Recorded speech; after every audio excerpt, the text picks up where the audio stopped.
Welcome my channel. तो आज हम हिंदी साहित्य इंटरमीडिएट जयशंकर प्रसाद जो है इनकी जो है गीत जो है शीर्षक लेकर आए हैं। इसका गद्यांश आप लोगों की डिमांड पर आप लोगों ने कहा था कि गद्यांश के और वीडियो हमें चाहिए, तो इसलिए तो ये जयशंकर प्रसाद जो हैं इनका एक है गीत, दो हैं मैथिली शरण गुप्त अयोध्या हरिओद जी का भी है एक गीत और ये जयशंकर प्रसाद का भी गीत है।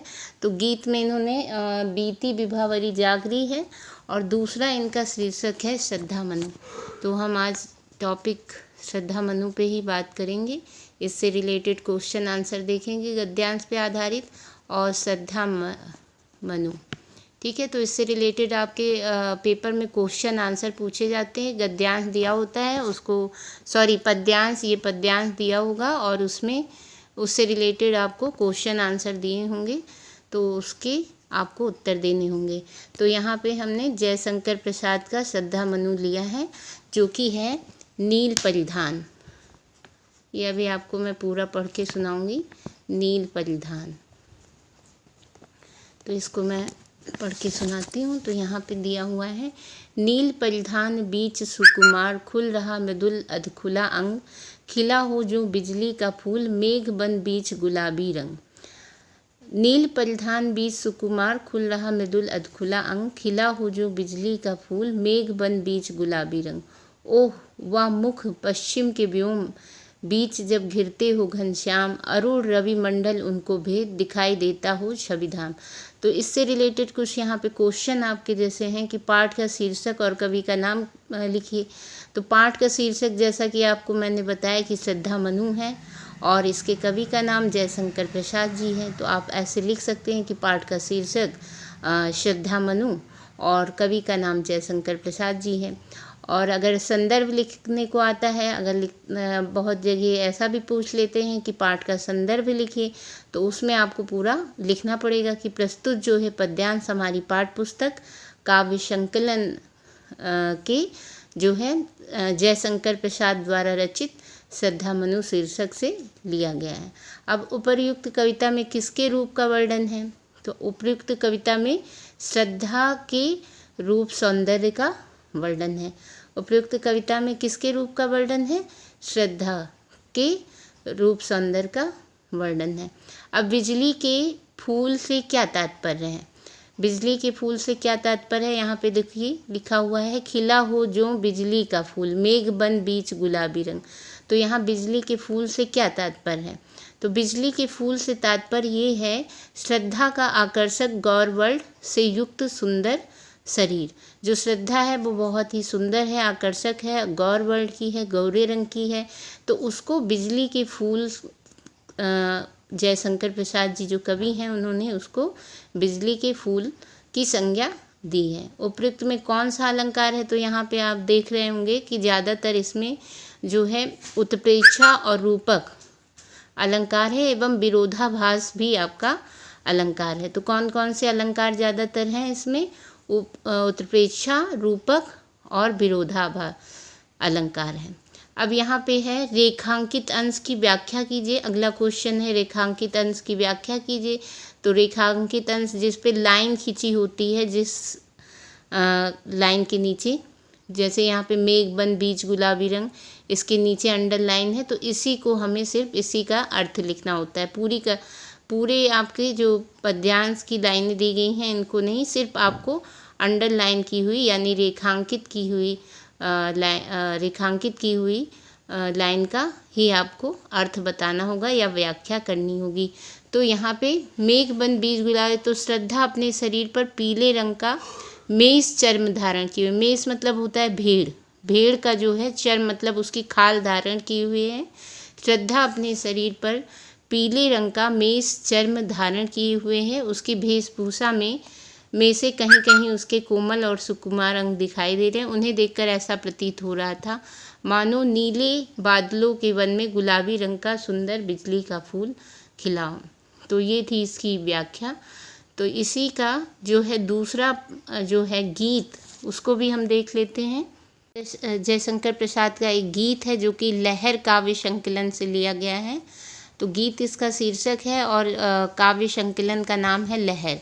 तो बीती विभावरी जागरी, अंबर पनघट में डुबो रही, तारा घट उषा नागरी, खग कुल कुल कुल सा बोल रहा, किसलय का अंचल डोल रहा, लो या लतिका भी भर लाई, मधु मुकुल नवल रस गागरी, अधरों में राग आमंद पिए, अलकों में मल यज बंद किए, तू अब तक सोई है आली, आंखों में भरे बिहागरी।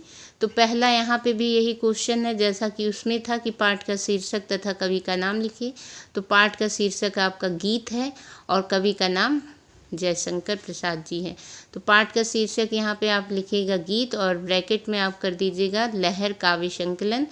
और रेखांकित अंश की व्याख्या कीजिए। तो रेखांकित अंश है बीती विभावरी जागरी, अंबर पनघट में डुबो रही, तारा घट उषा नागरी। तो ये इतनी लाइन्स हैं जिसका हम देखते हैं रेखा।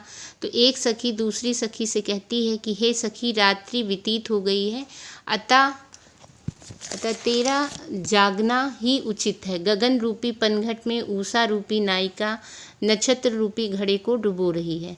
तो देखिए कहाँ क्या क्या है, गगन रूपी पनघट में उषा रूपी नायिका नक्षत्र रूपी घड़े को डुबो रही है। तो यहाँ पे गगन को पनघट कहा गया है, पनघट से लोग पानी लेते हैं, तो गगन जो है यहाँ पे पनघट है। और उषा मतलब सुबह होते हैं, तो उषा रूपी जो नायिका है वो नक्षत्र रूपी घड़े को डुबो रही है। अर्थात समस्त नक्षत्र प्रभात के आगमन के कारण आकाश में लीन हो गए। रात का समय क्या होता है, तारे निकल आते हैं, चांद निकल आता है, और जब सुबह होती है तो क्या होते हैं, वो सब गायब हो जाते हैं, मतलब दिखाई नहीं देते। तो प्रभात यानी कि सुबह के आने के कारण आकाश में लीन हो गए हैं। अब जैसे इसमें अलंकार कौन कौन से, तो प्रस्तुत कविता में सांग रूपक, अनुप्रास, मानवीकरण एवं उपमा अलंकार है। अब प्रस्तुत काव्यांश में किस समय का वर्णन किया गया है, तो प्रातःकालीन सौंदर्य का वर्णन किया गया है। अब यहाँ पे अगला क्वेश्चन है जैसे कि प्रभात के वर्णन में क्या क्या कहा गया है। अब जब प्रातःकाल का वर्णन कर रहे हैं तो क्या क्या इसमें बता रहे हैं, तो इसमें जैसे बता रहे हैं पक्षी समूह कलरव कर रहे हैं, कल की आवाज़ कर रहे हैं। प्रातःकाल के आने पर या आगमन पर पक्षी समूह कलरव कर रहा है तथा पल्लवों का आंचल हिलने लगा है। पल्लव मतलब पत्ते जो होते हैं वो हिलने लगते हैं, तो उनका आंचल हिलने लगा है। शीतल मंद सुगंधित हवा प्रभावित हो रही है। प्रवाहित मतलब बहना, तो सुबह के समय क्या होता है, ठंडी ठंडी हवा बहती है, चाहे गर्मी हो चाहे जाड़ा हो। तो सुबह का समय क्या होता है, प्रदूषण रहित रहता है और उस समय ज़्यादा गर्मी भी नहीं होती है। तो उस समय शीतल यानी कि ठंडी हवा और सुगंधित, जैसे सुबह सुबह क्या होते हैं, बहुत सारे ऐसे फूल होते हैं जो खिलते हैं सुबह के टाइम पे, तो उसकी जो सुगंध होती है, उसकी जो महक होती है, जब हवा चलती है तो उसमें उसके साथ मिलकर प्रवाहित होती है, मतलब बहने लगती है। लता भी नवीन पराग रूपी रस से युक्त गागर को भर लाई है। लता मतलब जो पेड़ की जो लताएं हैं वो भी नवीन पराग, नए नए जो पराग रूपी रस से युक्त गागर को भर लाई। जब फूल निकलते हैं तो उसमें पराग होते हैं, तो पराग में क्या होता है, रस भरा होता है। तो लता भी नवीन पराग रूपी रस से युक्त गागर को भर लाई है। तो ये प्रातःकाल का जब वर्णन कर रहे हैं जयशंकर प्रसाद जी, तो वो क्या क्या बता रहे हैं, ये सब बता रहे हैं। जैसे पक्षी समूह कलरव कर रहा है, पल्लवों का आंचल हिलने लगा है, शीतल मंद और सुगंधित हवा बह रही है, लता भी नवीन पराग रूपी रस से युक्त गागर को भर लाई है। अब अगला है आँखों में भरे विहागरी से क्या तात्पर्य है। तो एक लाइन आई है, आँखों में भरे विहागरी का तात्पर्य है, हे सखी तू आँखों में आलस भरे हुए सो रही हो। मतलब एक सखी दूसरी सखी को कह रही है कि सुबह ये सब चीज़ें हो रही हैं और तू अभी भी सो रही है, तो तू आँखों में आलस भरे हुए सो रही हो।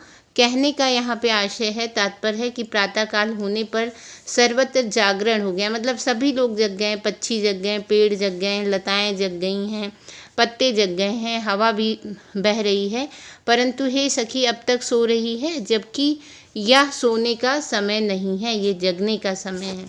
तो आप लोगों के भी जगने का समय है, अब पढ़ाई में जुट जाइए, पेपर अब दूर नहीं है। तो ये सारे जो पद्यांश हम करा रहे हैं इसकी आप प्रैक्टिस करिए। इससे रिलेटेड जो क्वेश्चन आंसर है जयशंकर प्रसाद आपके बहुत वेरी वेरी इंपॉर्टेंट है। और ये श्रद्धा मनु आपका नील परिधान बीच सुकुमार, ये वेरी वेरी इंपॉर्टेंट है, इसको आप ज़रूर प्रैक्टिस करिए। इससे रिलेटेड क्वेश्चन आंसर जो हैं इसको अपने आप करिए। और इसमें जो भी आपको कठिन शब्द हैं उनका अभ्यास करिए, जैसे राइटर का नाम है और ये शीर्षक है, ये सारी चीज़ें जो इसमें आपको कठिन शब्द लगते हैं, जैसे अलंकार है, उत्प्रेक्षा बहुत लोग गलत कर देते हैं, लिख नहीं पाते हैं, विरोधाभास। तो जानते हुए भी अगर आपका शब्द अगर गलत हो गया तो आपका आंसर भी गलत माना जाएगा, आपको नंबर नहीं मिलेंगे। इसलिए इनकी प्रैक्टिस कर लीजिए। जैसे रूपक है, विरोधाभास है, तो इसको ज़रूर से ज़रूर, जैसे आकर्षक है आपका, ये सारे कठिन शब्दों का अभ्यास करिए। कहाँ पे रा लगेगा, किसके ऊपर, देखिए इसमें जो सा बना है इसके ऊपर रा लगेगा। बहुत लोग क्या करते हैं का के ऊपर रा लगा देते हैं। और शीर्षक में भी आप बहुत लोग का के ऊपर रा लगा देते हैं, तो शीर्ष में सा के ऊपर आपका रा लगेगा। तो ये सब छोटी छोटी जो मिस्टेक होती हैं तुरंत कॉपी चेक करने में पकड़ ली जाती है, इससे नंबर आपके कट जाते हैं। तो आपके आते हुए भी आपको नंबर नहीं मिलेंगे। इसलिए सभी चीज़ों को अच्छे से पढ़िए और जो शब्द हैं और गलतियाँ बिल्कुल नहीं होनी चाहिए। तो अगले वीडियो के साथ फिर हम मिलेंगे, तब तक के लिए शुभ रात्रि।